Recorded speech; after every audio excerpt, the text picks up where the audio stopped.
Well, hello, everybody. It's Skip Clark at 92.1 The Wolf, and we're live at the Great New York State Fair. And this could be a life-changing interview for me because I have with me Lady Houdini, Kristen Johnson. And hello there. Hi there. Man, look at you. You're all buff. I feel terrible sitting next to you because you guys are so like, you and your friend over here are just so buff. And so yeah, I guess doing what you do, you have to work out. It does help. It does help. It does help. Makes life a little easier. So, Lady Houdini, how did you get that name?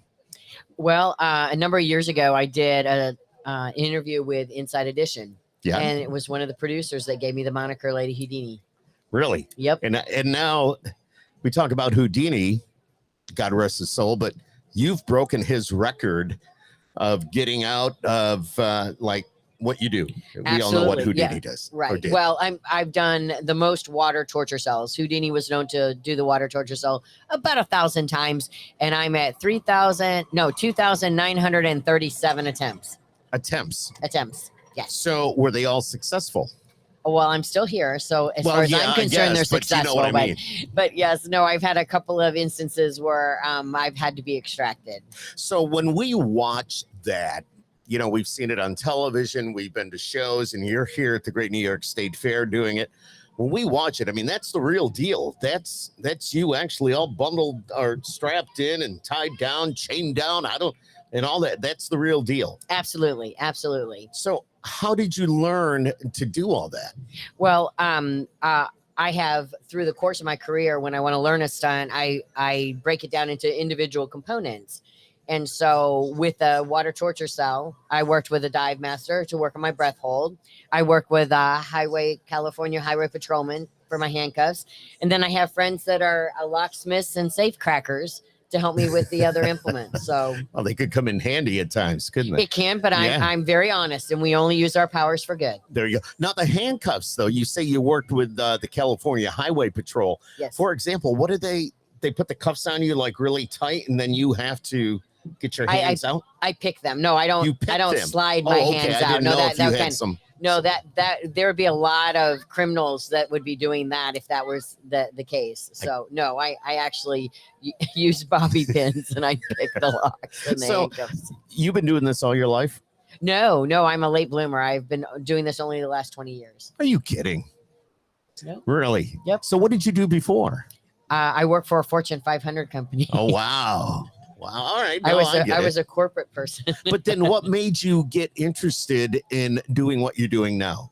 My mom has an entertainment company. She's pretty much retired now, but it was in Indianapolis. And she became ill and wasn't able to run her business. So I took family medical leave and put all my stuff in storage. And I went to my parents' home in Indianapolis and ran her business for 2.5 years. Wow. Now, being Lady Houdini, how often do you actually practice? Right now, I'm practicing twice a day. Really? At 3 and 7. Okay. Right here at the fair. So if you're watching this, make sure you come over and check out Lady Houdini. Now, you're not here at Chevy Court. You're fairly close, though. You're just a short stone's throw from here. Absolutely. Producer Carol was walked over with you. So I call her Producer Carol today. Normally she's our promotions person, but I'm going to have to take a picture and post it. I've never seen her in the headphones like this. She looks very official. She does. And she told me earlier that she wanted to be put upside down. And no, that look does not indicate that is fact. So let's talk about some of the practice, some of the training. You say you go into a pool, you lay on the bottom, and that's how you learn to hold your breath longer?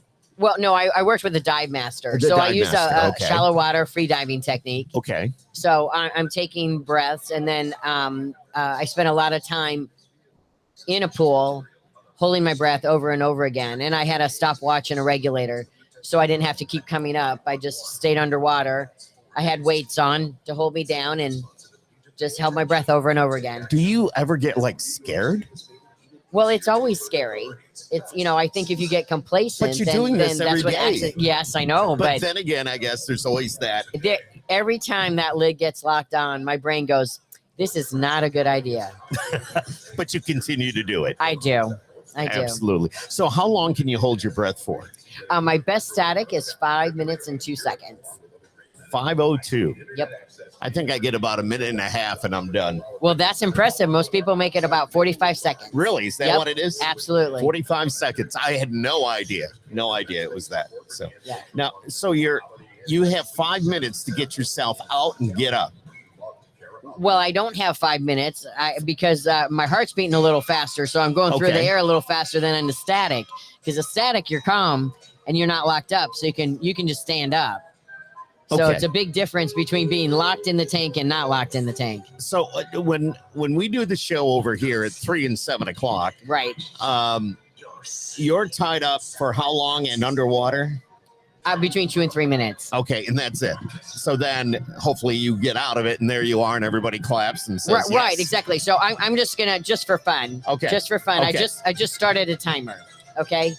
So we're gonna continue the interview, and then I'm just gonna make reference to the time as we're talking. Really? Yeah. Okay. So you can get a feeling for how long it is underwater. So you want me to hold my breath? No, you don't need to hold your breath. Thank God. I love this. So we just have to continue. You're going to get up in 5 minutes and walk away. No, well, right now it's only been 30 seconds. Or we've am been I going to talking. all of a sudden be So tied it's up much in longer this than chair? you think it is. Yes. I could make you hold your breath. We wouldn't be talking very much though. This I'm is going to much try better. that. Should I try that? You can try that. I'm going to hold my breath. Do you take, when you go to hold your breath, do you take a deep breath in? I do. I take Or do 3. You take 3? I take 3. All right. So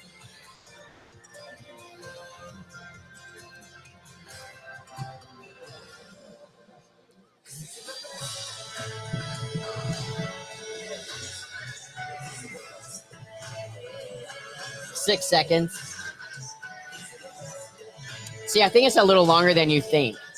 So it's interesting because until you're holding your breath, you don't realize how long a minute is. So a minute is, when you think about an ordinary task, can you make a sandwich in a minute? You're at 26 seconds. So we'll see how you're doing. I think he said 2 minutes, didn't he, Carol? All right. 1 minute. 1 minute, 45 seconds. Was that your guesstimate on your own? Something like that. So we're at, I'll tell you when we get to 45. We're at 45. How are you doing? He's doing pretty well. He seems pretty confident. I'm anxious to see how long he makes it. He's still smiling. That's all that matters. So in addition to seeing the water torture cell, which is done in full view, mind you, you don't have any curtain or anything to worry about. You get to see the whole time as I pick and manipulate. He just lost it. So I probably could have gone another 10 seconds. He did really, really well. What did I do? I don't smoke. I don't do any of that. No. So. You did really well. I didn't look right away, but I will give you over a minute. Really? Yes. Not much though. Maybe a fraction of a second over a minute. No. I say minute. 5. You're right. It seemed like forever when you said 6 seconds in the beginning. It was like, all right, I'm at least 20 seconds in here. Yeah, no, it's not. It's right. Right now, what we're looking at is 2 minutes and 48 seconds. So we're not even at 3 minutes in the whole time we did this exercise and we're talking. So it's longer than you think. Can you, being Lady Houdini, you said you've had a couple of times where it didn't work out. Right. Can you talk about those a little bit? Sure. What's happened is I have what's called a hypoxic seizure, and it's when your brain decides you don't have enough oxygen to survive. So it shuts down everything that's unnecessary. Your air rate closes off, the lights go out, obviously, and your body seizes. Now, it's a safety mechanism, being that as long as you get above water before the seizure ends, you're not going to drown. So the trick is to get out before then. So in each instance, we figured out what it was. The first time didn't know what it was, but then we figured out what the hypoxia was due to. And so I have to be very careful about making sure that my sugar level is good, that I'm rested, that I'm hydrated. All of those things play into hypoxia. So Wow. In the instances where it's happened the first time, I had a low blood sugar. And we knew exactly what caused that. It was the diet that I was on. And then the second time it happened, I had actually been ill. And so I had spent, it was for the NBA halftime, and I had spent the morning. Of all times for that to happen. Right. How many people were watching that? 17,000. Yeah, exactly. So, now I'm sure that's online somewhere wherever, I do not recommend you watch that. You cannot unsee it. It's not pretty. So you've got to have somebody right there all the time. Yes, I have my husband, Kevin. Watching, yeah. Absolutely. Somebody that's watching maybe your skin color, your expressions, everything, and knows you very well. Absolutely. You've got that down. Absolutely. Yeah. He watches to make sure that my motor skills look good, my color looks good. He's watching my eyes. He knows how I do things, and if anything is off, then we have signals back and forth which indicate, if I want to get out, I signal him. If he wants me to get out, he has a signal, a visual and an auditory signal that he can give me, and it says, I don't care what you're doing, come out with everything on, just work on that top block and get out. This is the coolest thing. I'm just saying, it's cool, but would I do it? No. So I've got job security. You have a lot of job security. I don't see them lining up to fill out an application, but it's so cool to watch. You were talking about eating right, taking care of yourself to maintain the levels in your body, to where they need to be to successfully do this. For example, give us a day in the life of Lady Houdini, Kristen Johnson, your breakfast, lunch, dinner. I mean, do you eat full meals? What do you eat? What's your diet like to do this? When I'm training, I start in the morning with protein and a little bit of carbs, and then we would train.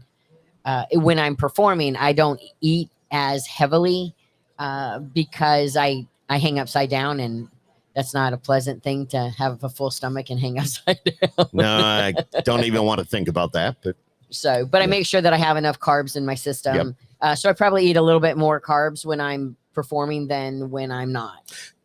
Do you do yoga? I do. I thought so. I do. Because I think that would bring your body down to a level. Everything kind of evens out, if that makes sense. Well, it's the stretching, it's the full movement, being able to make my body do what I want it to do is paramount. Is this the first time you've been here? Yes, New York is. State, New York State Fair. Yes. And where do you call home? Key West, Florida. Oh boy. Do you have an extra room like during February, January, March? I mean, you just want to come in peak season. We could be snowbirds. I mean, really. Exactly. So you're down in Key West. That's cool. Do you perform down there a lot? No, not at all. No, that is my R&R. So when you're here at the New York State Fair, first time around, have you been to other fairs? Oh, absolutely. Yeah. We do a number of different fairs. We came from the Ohio State Fair most recently. Very cool. And that wasn't that just like last week or yes, a couple of weeks ago? Yep. Last week, I believe. So yeah, that's what you do is very interesting. Kristen Johnson, Lady Houdini, 3 and 7 o'clock today or every day during the fair. Yep. And you got your big setup over there. I saw pictures. Producer Carol sent the pictures to me going, oh my gosh, you should see this place. And I wish we could have picked everything up and gone over there, because when we started talking about this interview, and it was brought up to Carol's attention that we would do the interview with you hanging upside down. I would have done that for you. So we've gone how long with this interview? Probably. Right now we're at almost 8 minutes. So you would have been hanging upside down for 8 minutes. Is that still feasible? Oh, yeah. All right. What's the longest you've been hanging around upside down? I don't know, 15, 20 minutes. Really? Yeah. Wow. Very cool. Yeah. Lady Houdini, Kristen Johnson, this is very interesting. I'm going to be jumping on YouTube here. I'm going to be looking some stuff up. But, thank you for stopping by, and of course, at the Wolf Broadcast booth, and being here at the fair. And welcome to the beautiful weather of New York State. It's been gorgeous. Isn't it? It's not 90 degrees. We have a beautiful day today. Maybe a little bit of a shower later on, but you're going to be in the water anyways. Yeah, I get wet anyway. Yeah, I love it. It's Lady Houdini, Kristen Johnson. If you get a chance, swing on over and see the show. 3 o'clock, 7 o'clock. It's going to be a lot of fun, interesting, nerve-wracking. What else? How would you describe your show then? You could describe your show a lot better than I can. Well, you can have a seat, but you only need the edge. Oh, there's a lot of edge. There's a lot of edge, I'm sure. I love it. Kristen, thank you for coming over. Lady Houdini right here, 92.1 The Wolf. So good to see you. Thanks, Skip.